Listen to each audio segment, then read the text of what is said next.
అందరికి నమస్తే. గిచ్చి జవడం పెట్టుకోమంటారు చూడు. అంటే అవతల వాళ్ళు వాళ్ళ పనాలు చేసుకుంటుంటారు. కానీ గిచ్చి దాన్ని ఒక పెద్ద రంధ్రాన్వేషణ చేసి లాస్ట్కు అవతలను రెచ్చగొట్టడం. అవతలు రెచ్చిపోతే ఏమవుతుంది? ఎప్పుడైనా సరే గవర్నమెంట్లో ఉన్న వాళ్ళు సమయంతో ఉండాలి. ప్రతిపక్ష వాళ్ళు రెచ్చగొడతారు. కాబట్టి వాళ్ళని దగ్గర చేయదు. మీరే గిచ్చి వాళ్ళు రెచ్చగొడితే ప్రస్తుతం అదే జరుగుతుంది. ప్రతి దానిలో రేపు ఏప్రిల్ 27 ఈ నెలనే 27న ఆడ హన్మకొండలో మీటింగ్ పెడతారు కదా, ఎలకకుర్తిలా. ఆ మీటింగ్ కోసమని అడుగడుగున రప్చర్ చేసే ప్రయత్నం చేస్తుంది కాంగ్రెస్.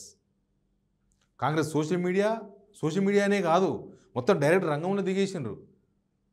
చాలా పిచ్చి పని ఒకటి చేస్తున్నారు. పిచ్చి పని అది జనాలలో ఓన్లీ బీఆర్ఎస్ మాత్రమే సంబంధం కాదు. జనాలు కూడా ఖచ్చితంగా ఆలోచిస్తారు ఆ విషయాల గురించి. ఈ వీడియో చూద్దాం. మొత్తం చూసే కన్నా ముందు సబ్స్క్రైబ్ చేసుకున్న వాళ్ళు కింద సబ్స్క్రైబ్ అనే బటన్ నొక్కండి. మేము మరింత ముందుకు పోయే అవకాశం ఇవ్వండి. ఇక చూద్దాం, ఈ వీడియో చూడండి ఒకసారి. పైన ఉన్న వీడియోనేమో ఇట్లా రంగులు వేసారు. సరే, వాళ్ళ పార్టీ వాళ్ళ బహుశా ఓనర్లతోనో ఎవరితోనో వాళ్ళు పర్మిషన్ తీసుకొని వేసి ఉండొచ్చు. కానీ కిందికి వచ్చేవరకు చూడండి, కింద మొత్తం వైట్ పెయింట్ వేసారు. డబ్బులు పెట్టి పెయింటర్తోన డబ్బులు పెట్టి వేపిస్తున్నారు. ఇట్లా ఎక్కడెక్కడ జరిగిందంటే, ఇది బాల్క సుమన్ జిందాబాద్ అంటే ఇది చెన్నూరులో జరిగింది. చెన్నూరులో వాళ్ళ మీటింగ్ కోసం వాళ్ళు పెట్టుకున్నారు. చలో వరంగల్. ఆడేమో రేవంత్ రెడ్డి గురించి ఏం రాయలే కదా వాళ్ళు, లేకపోతే రేవంత్ రెడ్డి గవర్నమెంట్ గురించి ఏం మాట్లాడలే కదా. వాళ్ళ పార్టీ మీటింగ్ కోసం వాళ్ళు ప్రచారం చేసుకుంటున్నారు, పబ్లిసిటీ చేసుకుంటున్నారు. దానికి డబ్బులు పెట్టి మరీ పెయింటర్లు పెట్టి ఏం చేయాల్సిన అవసరం ఉందా? ఇంకోటి చూపిస్తా చూడండి.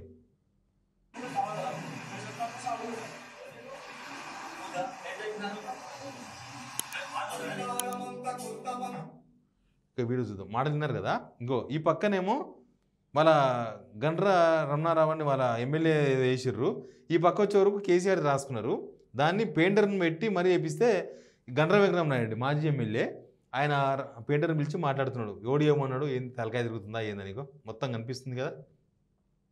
ఇక ఇట్లా గిచ్చుకుంటే అది ఎవరికి నష్టం?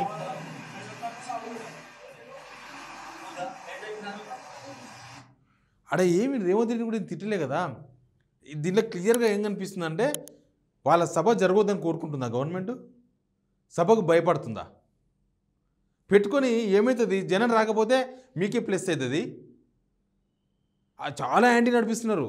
సోషల్ మీడియాలో కూడా డబ్బులు ఇచ్చైనా సరే జనాలను తీసుకొని రమ్మని కేసీఆర్ అన్నట్టుగా ఒక పేపర్ సృష్టించారు. నేను చెప్తున్నా కదా, ప్రతిపక్షాల సభకు గవర్నమెంట్ మీద జనాలకు ఉండే అభిప్రాయాన్ని బట్టి డబ్బులు ఇవ్వాలని అవసరం ఉండదు. కాంగ్రెస్ ప్రతిపక్షంలో ఉన్నప్పుడు కూడా జనం అట్లే వచ్చారు కాంగ్రెస్ సభలకు.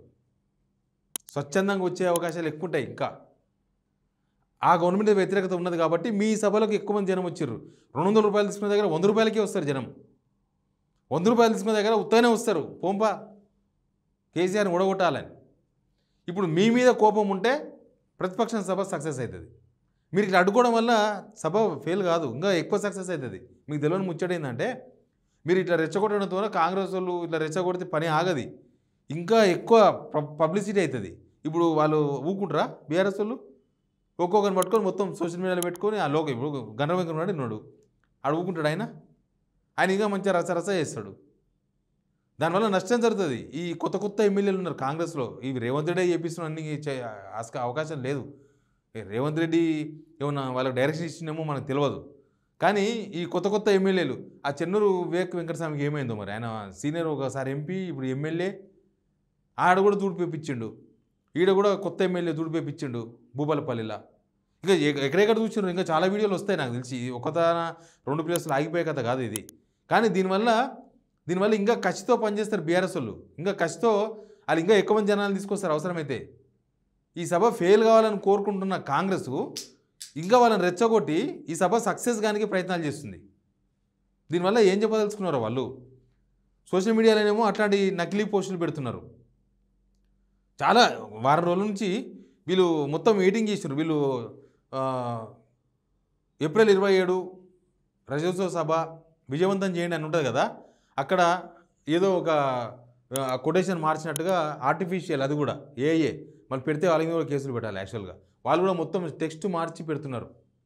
టెక్స్ట్ మార్చి కాళేశ్వరం కుంభకోణం మేమే చేశాం అని ఒక టెక్స్ట్ రాపించినట్టు వీళ్ళే రాసినట్టు పెడుతున్నారు.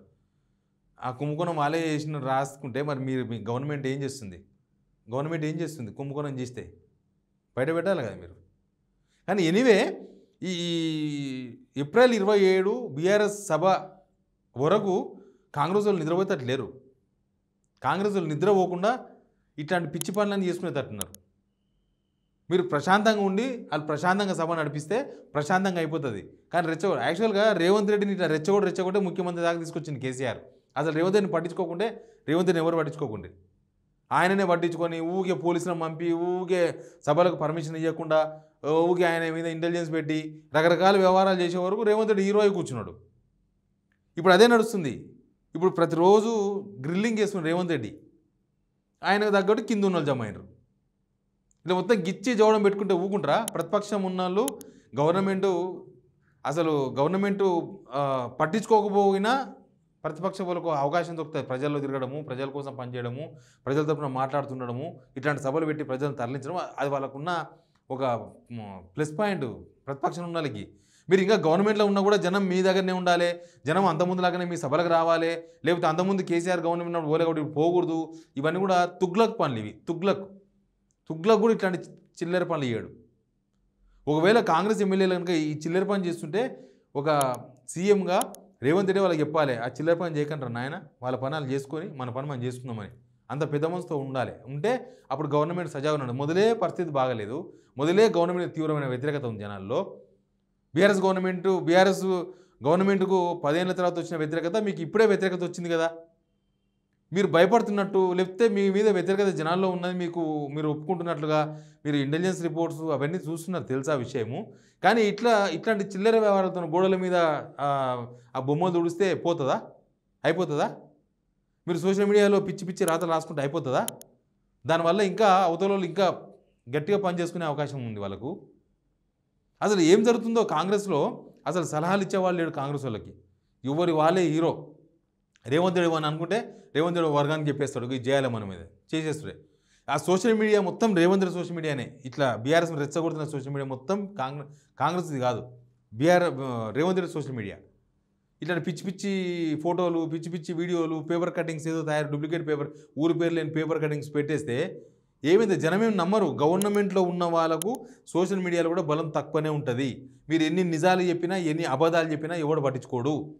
గవర్నమెంట్లో ఉన్నప్పుడు మీకు ఫెయిల్యూరే ఉంటుంది, మైనసే ఉంటుంది.